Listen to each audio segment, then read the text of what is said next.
Au cœur de Tripoli, un centre de surveillance informatique, aujourd'hui complètement désert.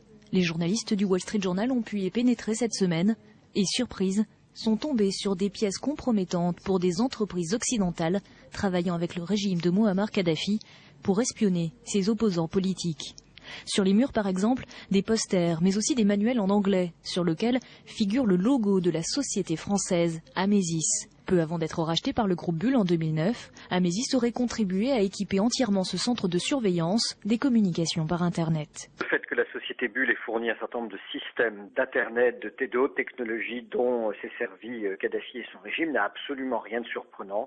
Depuis plus d'une dizaine d'années, l'ensemble des grandes sociétés occidentales se sont battues pour avoir des contrats avec le guide libyen. Il était donc revenu très en cours. Amesis avait remporté ce contrat en proposant une technologie très avancée pour analyser le trafic Internet et espionner les échanges de mails et de messagerie instantanée comme MSN. Des équipementiers télécoms chinois et sud-africains auraient aussi fourni des logiciels de surveillance. Une filiale de Boeing aurait aussi été en discussion avec le régime juste avant le début de l'insurrection. Le groupe français Bull a refusé de commenter ces informations. Voilà, et pour en parler, on a invité Olivier Tesquet du site OVNI. Bonjour Olivier, venez vous installer pour cette première émission de l'année. Merci d'avoir accepté notre invitation. Bonjour. Alors, on va faire un point évidemment sur ce dossier. Alors d'abord Benoît, il y a en fait un journaliste du Figaro qui a eu contact avec un militaire qui a témoigné anonymement, mais un militaire qui a participé à ces formations. Qu'est-ce qu'il raconte exactement dans son papier ?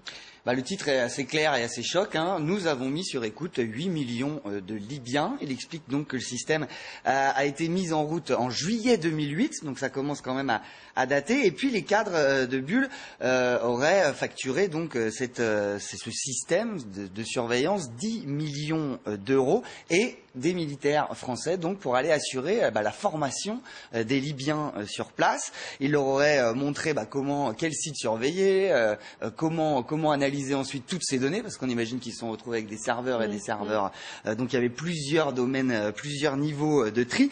Tellement excités les Libyens, nous dit-il, qu'ils voulaient commencer au plus vite. Ils auraient fait planter les serveurs tellement ils avaient récupéré d'informations dans un premier temps. Plusieurs fois les Français ont dû retourner en Libye pour réamorcer le système et contrôler un petit peu ça. Et puis finalement ça a marché, une sorte finalement de labo grandeur nature pour ce système de surveillance. Moi je vais lire un peu ce que dit le militaire. On faisait du massif, on interceptait toutes les données passant sur Internet, les mails, les chats, navigation Internet et conversations sur IP. C'était vraiment Big Brother en Libye.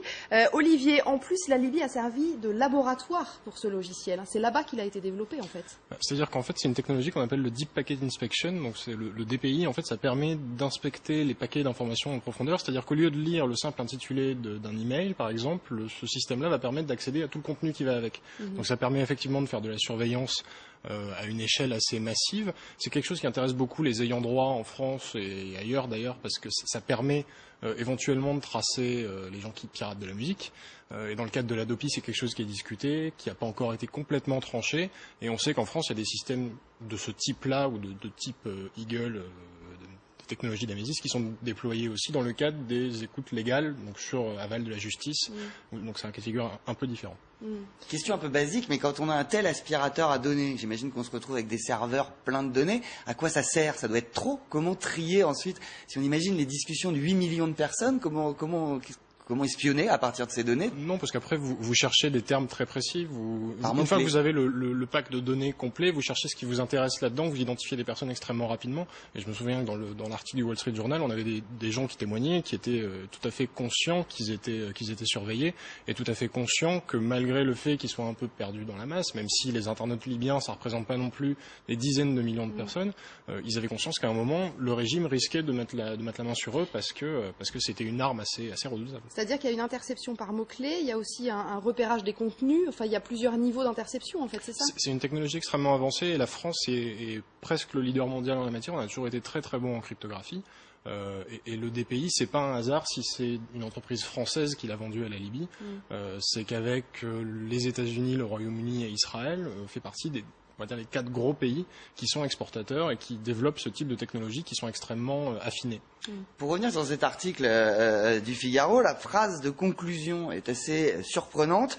Une version du logiciel Eagle conforme à la loi est utilisée en France depuis 2009. Qu'est-ce que ça veut dire une version légale d'un logiciel d'espionnage massif? Est-ce qu'en France a aussi priori, ce serait effectivement, alors ça mériterait d'être expliqué, mais il y a d'autres points par rapport à ce système-là qui devraient l'être aussi, je reviendrai là-dessus après.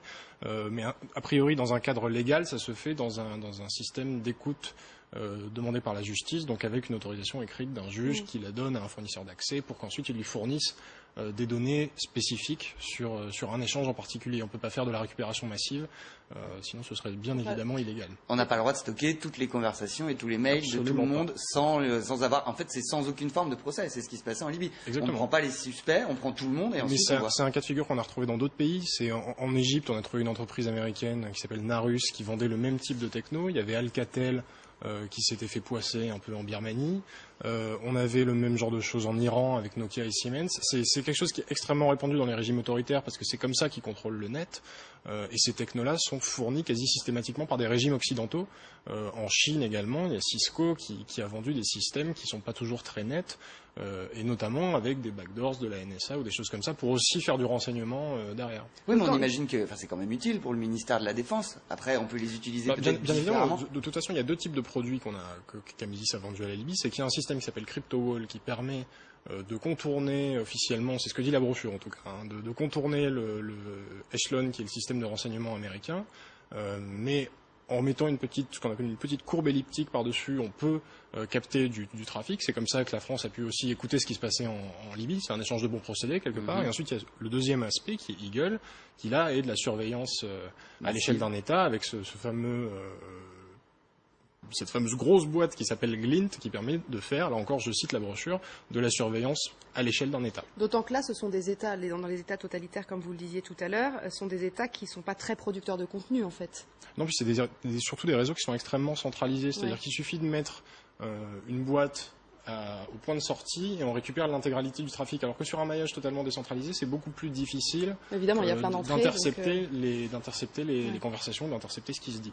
Donc effectivement, c'est le genre de terrain idéal pour pratiquer ce genre de choses. Mais excusez-moi de revenir là-dessus, je suis plutôt étonné. On ne sait pas, en France, si on est surveillé par ce genre de logiciel. On ne peut pas savoir. Si quelqu'un a mis ça en place, on ne le saura que dans quelques années. Si tel était le cas, ce serait complètement illégal et je pense que ça ferait un sacré scandale. Ce qu'on sait, c'est que c'est des choses qui sont discutées. Il y a régulièrement des parlementaires à l'Assemblée qui posent des questions là-dessus. Je pense à la députée UMP lors de la Rodière qui est assez en pointe sur ces questions-là, qui a demandé encore récemment si dans le cadre de la loi Hadopi, on prévoyait le déploiement de technologies DPI qui soient strictement encadrées par l'autorité indépendante pour attraper éventuellement les vilains pirates qui téléchargent.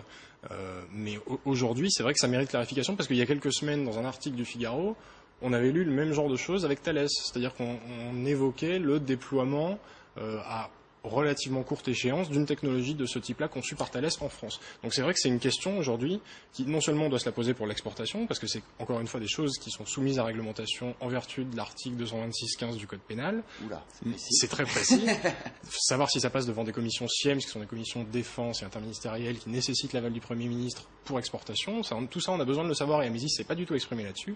Et l'autre question, c'est de savoir est-ce que effectivement c'est des technologies qu'on compte tester chez nous dans le cadre de l'Adopi ou d'autres choses et savoir effectivement dans quel cadre ça doit être opéré. D'ailleurs, aucun commentaire de Bulle dont on apprenait d'ailleurs sur OVNI aussi cette semaine que la directrice de la com n'est autre que la fille de Gérard Longuet. La fille de Gérard Longuet, notre ministre de la Défense. C'est un embrouillamini qui traîne depuis un certain temps parce que cette histoire-là en fait avait été déjà révélée au mois de juin.